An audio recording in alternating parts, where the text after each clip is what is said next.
Good morning. Y'all look good. Wow. I am honored to be here in the footsteps of Dr. King on this beautiful campus. So thank you for having me.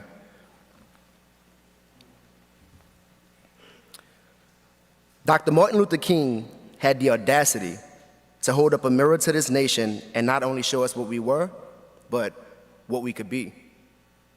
He was strategic in holding the country to a standard of which it never proved to be, but certainly claimed to be, as promised in the Constitution that in practice consistently excludes Black Americans and marginalized groups alike.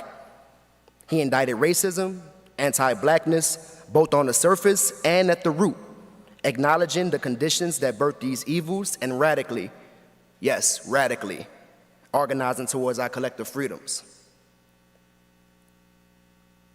To maintain a nonviolent approach in a violent society, uphold personal values where immorality is the standard, and dedicate your life to a cause that not all had yet believed in, speaks to the character of a man and the legacy of a movement, not just a moment. My name is Edward Buckles Jr., filmmaker and director of HBO original documentary Katrina Babies, and I am able to stand here today because of the life and the work of Dr. Martin Luther King Jr.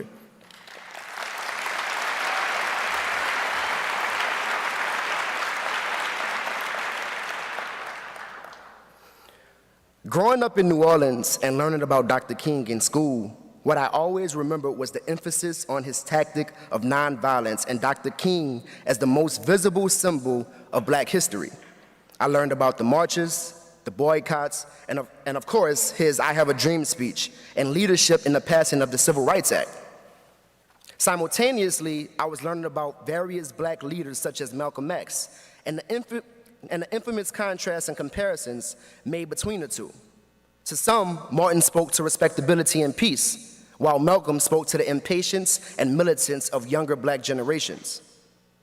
In media portrayals and even in my school teachings, Martin was misrepresented as passive and the one that we should be more like, who was nicer to white people, whereas Malcolm X was deemed as problematic and violent. The reality is that both of these revolutionary Black men were necessary, and their legacies both had a common goal: freedom from the ills of society and justice for their people. It's important to correct and reclaim King's true legacy from the recollection of his dream to the realization of his nightmare. In 1967, Dr. King expressed, "I must confess that the dream that I had that day in many points has turned into a nightmare." He emphasized the need to confront the root cause of hate, evil, and racism, and how in order to do so, it will cost the nation something that many will be resistant to. It was the cost of freedom. Dr. King taught me the ways in which real change comes at a cost, and how we can only change our realities if we begin to examine their origins. In 2014, I began what would become a 7-year journey for my directorial debut, Katrina Babies, a documentary offering an intimate look at the aftermath of Hurricane Katrina and its impact on the youth of New Orleans. Bearing witness to post-Katrina New Orleans equipped me with the research and development necessary to make this film. I noticed the changing of Black neighborhoods through gentrification and the rise of young Black people being impacted and involved in the rising violence in the city.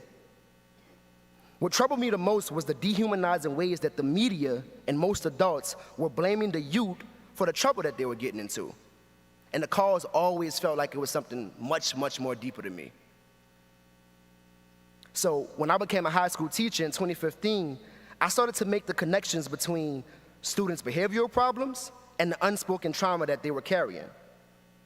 Many would act out by fighting, being of disturbance, or not focusing in class, skipping class, and having an overall resistance towards authority. I never thought that my students were just bad. Through research and understanding their experiences, because I had to experience them, I realized that it was PTSD, which can also show up as fight or flight, the body's response to what it perceives as a threat to survival. This completely changed the way I interacted with my students, because I then realized that I needed to approach teaching using a trauma lens. The Institute of Women and Ethnic Studies in New Orleans once expressed, "The youth of New Orleans are sad, not bad." The youth of New Orleans are sad, not bad. And that spoke directly to me.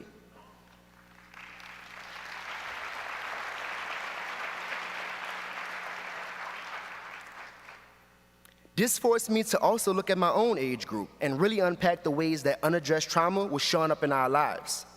In addition to the traumas we've carried by just being black in New Orleans and black in America, our collective trauma was Hurricane Katrina. No one had ever asked us how we were doing or how this storm had impacted us, so I did. My approach was filmmaking. I used my camera as a tool and a weapon to elevate the long-form, forgotten voices of the storm through the best way I knew how, my art. Now, I know that last line sounded real sophisticated, but let's have a moment of transparency. Let's have a moment of transparency. I had no clue what I was doing. I was a first-year film student, and, but I didn't know anything about making a feature-length film, but I knew that I had to get this story told. This process has been one of the most challenging in my life, having to unpack emotions I didn't know I had, digging through archival footage that showed my entire community underwater and fighting for their lives, home videos of family dynamics that are no longer, and navigating research of this disaster and nearly 100 interviews detailing various traumas. It eventually forced me to look inward into my own life and unearth the Katrina story I didn't even realize I had. As a 13-year-old, I assumed Hurricane Katrina to be just like any other hurricane. You see, we're used to storms where I'm from. For most of my lifetime, we didn't even have to take them seriously. A hurricane in the Gulf basically just meant you stay home from school or that your neighborhood was having a hurricane party. I'm from New Orleans, so that meant music, food, the whole nine. I thought in 2005 that it was just bad luck that must have landed us New Orleans folks stuck in our attics and on our roofs for days, dead in the street and displaced from our homes. It wasn't until long days went by in a shelter hours away that we began to wonder what was next for us and our family who had stayed behind. The news was showing my city in a way that I had never seen before. Those who were pleading for help from their roofs, bodies both dead and alive left in the hot streets under inhumane circumstances, and the stereotype of who was considered a looter when they was just looking for food, all happened to be black people. As I looked around the shelter, it was all black people around me, sitting on the hard floors trying to pick up the pieces of their lives that was just washed away.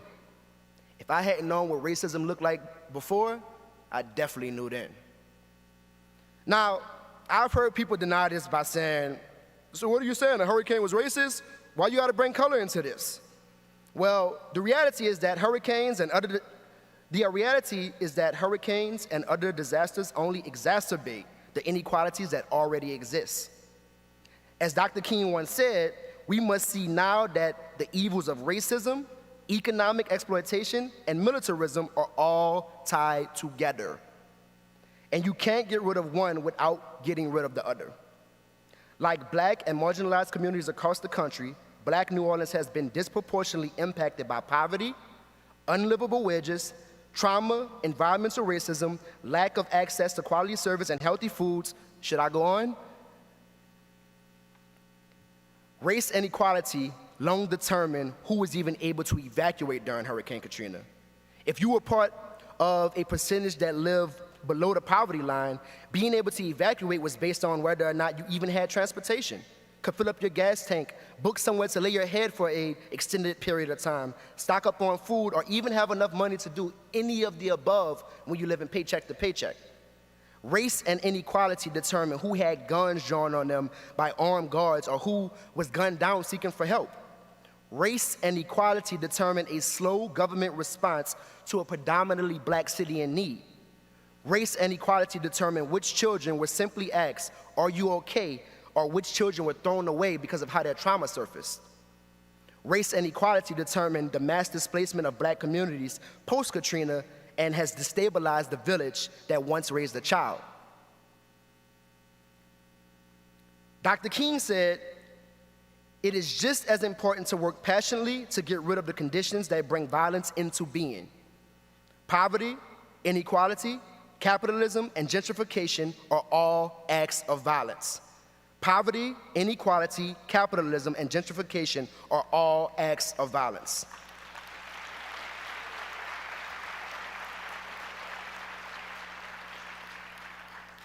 They lead directly to the violence that we see on the ground.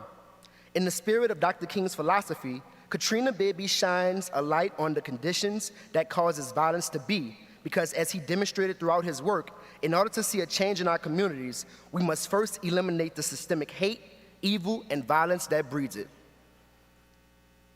Thinking back to the great leaders that came before me reinforced the reason why this story was worth telling to begin with. Where would we be had Dr. King not taken the responsibilities he did under the immense pressure he was facing and the danger that he was facing? So in the way that he had the audacity to hold up a camera, So in the way that he had the audacity to hold up a mirror to this country, I can only hope that in holding up a camera to my city, that I can too stand here in the legacy of the man, the king, who showed us who we are and all of the possibilities of who we could be. Thank you.